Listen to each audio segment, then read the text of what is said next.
Bismillahirrahmanirrahim. Assalamualaikum warahmatullahi wabarakatuh dan semangat pagi semua. Kembali lagi di channel YouTube saya yaitu Lili Susanti.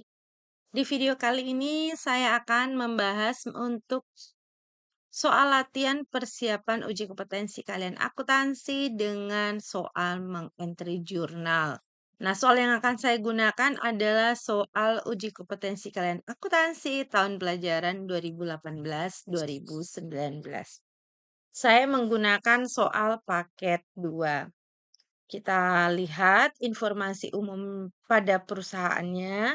Sebelum kita melanjutkan membaca kebijakan akuntansinya dan lainnya, kita persiapkan dulu lembar kerja untuk mengentry jurnal. Di sini kita harus menyediakan lembar sales jurnal, purchase jurnal, cash payment jurnal, cash receipt jurnal, petty cash, general jurnal, inventory card, ada subsidiary ledger account receivable, dan subsidiary ledger account payable. Jika ingin mengikuti mengerjakan video ini, silakan download lembar kerjanya di deskripsi video. Oke, kita mulai. Pertama, kita melihat identitas perusahaan dan nama perusahaan dicantumkan di lembar kerja kita. Periodenya juga. Lalu setelah itu membaca kebijakan akuntansinya. Kemudian kita lihat persediaannya menggunakan metode apa. Nah, di sini menggunakan metode yang pastinya adalah metode FIFO ya. FIFO perpetual. Jadi kita menyediakan kartu persediaan dengan metode FIFO. Kita lanjut lagi untuk ke bawah. Ini adalah lembar kerja tadi yang kita siapkan ini ya, udah. Kemudian ini adalah daftar akun yang akan digunakan. Lalu di sini ada neraca saldo untuk 1 Desembernya nanti ya. Ini transaksinya adalah bulan Desember. Kemudian setelah itu kita lihat data customernya dan saldo piutangnya.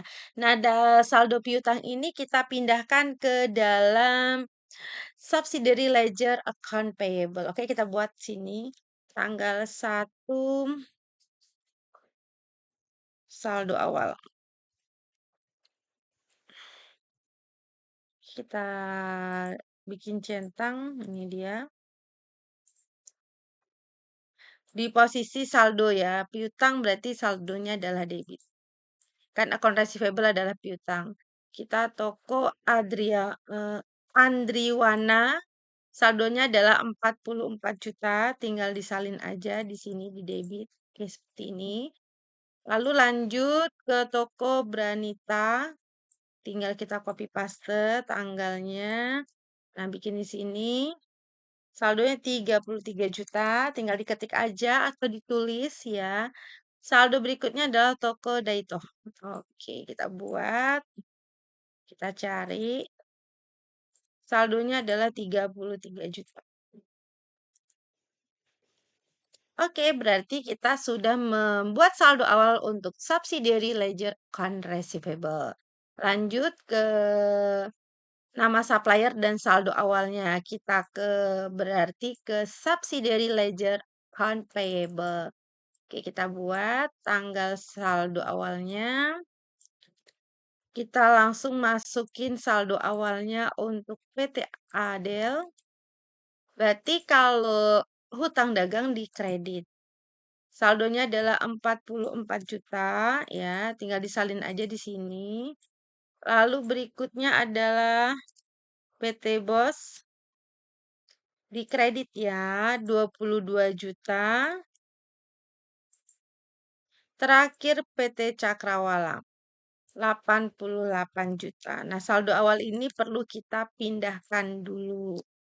Oke, kalau udah, kita lanjut membaca soalnya sebelum entry jurnal.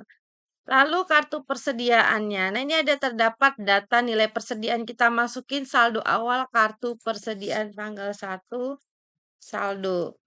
Berarti di posisi balance-nya. Kita lihat saldonya ada 80.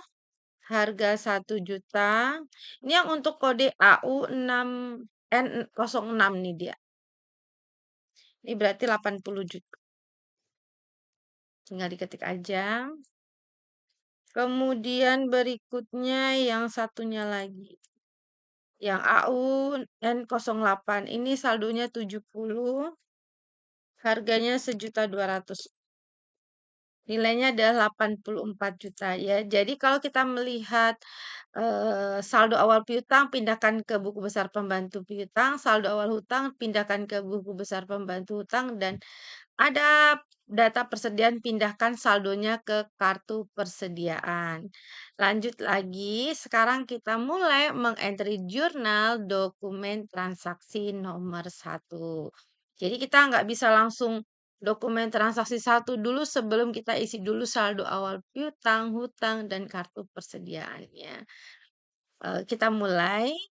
Dokumen 1 adalah voucher kas kecil di mana terjadi pada tanggal 2 Desember 2018.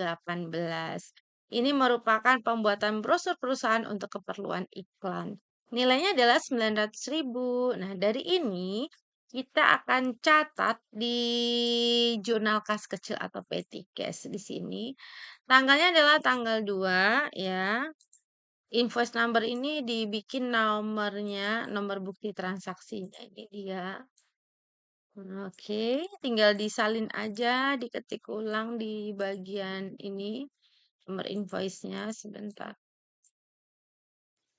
Hmm, Oke, keterangannya kita buat pembuatan brosur. Oke, akunnya adalah pembuatan brosur iklan, berarti kita ambil akunnya adalah advertising expense, ini dia. Dilihat di daftar akun ya, nama akunnya. Oke, kalau di Excel ini saya ngeliatnya di ini apa? Neraca saldo awal. Saya salin neraca saldo awalnya di Excel ini. Jadi nanti yang download sudah bisa melihat neraca saldo awalnya. Oke, kalau udah tinggal kita pindahkan. Nilainya adalah 900.000. Taruh di debit adalah advertising expense ya, kreditnya adalah kas kecil, yaitu petty cash. Jadi kalau kita bikin jurnal ada debit dan kredit. Nah, gini aja. Ini adalah jurnal untuk dokumen transaksi nomor 1 terkait voucher kas kecil. Kita buat tanggalnya, lalu nomor bukti transaksinya, keterangannya adalah pembuatan brosur. Iklan, ya ini keterangan deskripsi. Akun yang digunakan adalah beban iklan, advertising expense. Nomor akunnya kita tulis, angkanya adalah 900.000. Nah, debitnya advertising expense, kreditnya adalah petty cash. Lanjut, dokumen nomor 2. Ini merupakan faktur penjualan. Nah, penjualan ini secara kredit. Ya, ini adalah faktur berupa kopi. Ini adalah faktur penjualan kredit. Menjualnya kepada toko Andriwana. Caranya bagaimana? Karena penjualan kredit pastinya dong dicatat di sales journal. Karena sales journal untuk mencatat transaksi penjualan secara kredit. Nah, ini adalah lembar kerja yang disediakan pada soal kali ini. Terkait lembar kerja itu fleksibel, ada yang COGS merchandise-nya ditaruh seperti ini, ada juga yang ditaruhnya di general journal. Itu tergantung lembar kerja yang disediakan ya.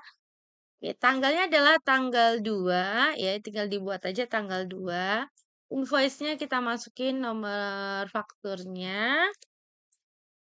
Lalu karena ini penjualan secara kredit, yang pastinya kalau kredit deskripsinya kita buat nama dari customer-nya. Oke, nama customer-nya ditaruh di deskripsi. Lalu total piutangnya ambil dari kolom total. Jadi account receivable diambil dari total. Lalu sales diambil dari subtotal. Tinggal mindahkan aja angkanya ke sini. Freight collected apabila adanya 500.000 tinggal disalin aja dari soal. Nah, gitu. PPN-nya, ini dia PPN-nya 5.900.000. Tinggal disalin seperti ini. Jadi sebetulnya fleksibel ya. Oke, ini belum selesai.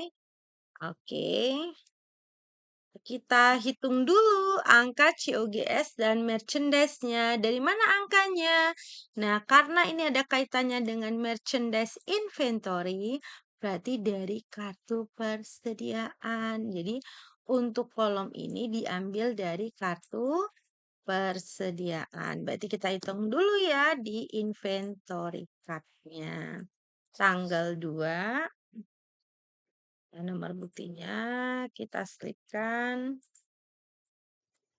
Ini toko Andriwana. Berarti kalau penjualan berarti posisinya adalah out. Untuk AU N06 nilainya adalah 20 kuantitinya, 20 unit. Harganya bukan ngambil dari faktur karena ini adalah penjualan. Dari mana angkanya? Dari angka saldo. Nah, seperti ini caranya. Berarti 80 dikurangi 20. Ini angkanya masih tetap. Oke.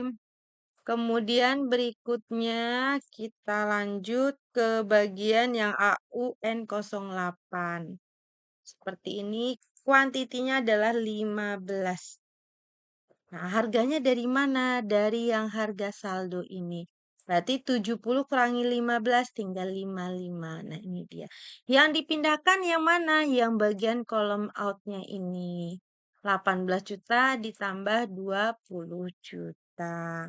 Jadi tinggal kita tambahkan untuk COGS dan merchandise. Ini COGS untuk akun debit, kreditnya adalah merchandise inventory. Kita masukin tadi inventorinya, ini dia 20 juta ditambah dengan 18 juta. Totalnya adalah 38 juta. Nah, apakah ini sudah selesai? Belum, karena di sini ada account receivable, berarti harus dipindahkan ke dalam kartu piutang ya atau subsidiary ledger account receivable. Tanggalnya adalah tadi tanggal 2 toko Andriwana. Dicari ini dia tanggal 2 kita buat sini penjualan. Berarti sales journal nih. Tadi account receivable posisinya debit, pindahnya di sebelah debit seperti ini. Saldo debit ketemu debit ditambahkan. Ini baru selesai bikin jurnalnya. Jadi ini adalah jurnal yang dibuat pada bukti transaksi nomor 2. Account receivable dari total yang bawah ini, lalu ada sales-nya diambil subtotal, freight collected diambil dari freight collected, PPN dari PPN. Tinggal salin saja ya. Oke, untuk dokumen nomor 2 udah selesai. Kita lanjut dokumen nomor 3. Nah, ini adalah voucher kas kecil untuk pembelian perlengkapan toko. Berarti menggunakan petty cash journal. Tanggal 4, ini adalah petty cash journal nomor 2. Ini pembelian perlengkapan. Perlengkapan toko. Kita lihat nama akunnya adalah supplies. Oke, kita Ya, tulisannya kayaknya salah ketik. Ya, Saples. Oke, ini nama akunnya. Oke, ini udah otomatis berubah. Nomor akunnya kita ambil dari sini. Tadi nilainya adalah, ini dia 950.000.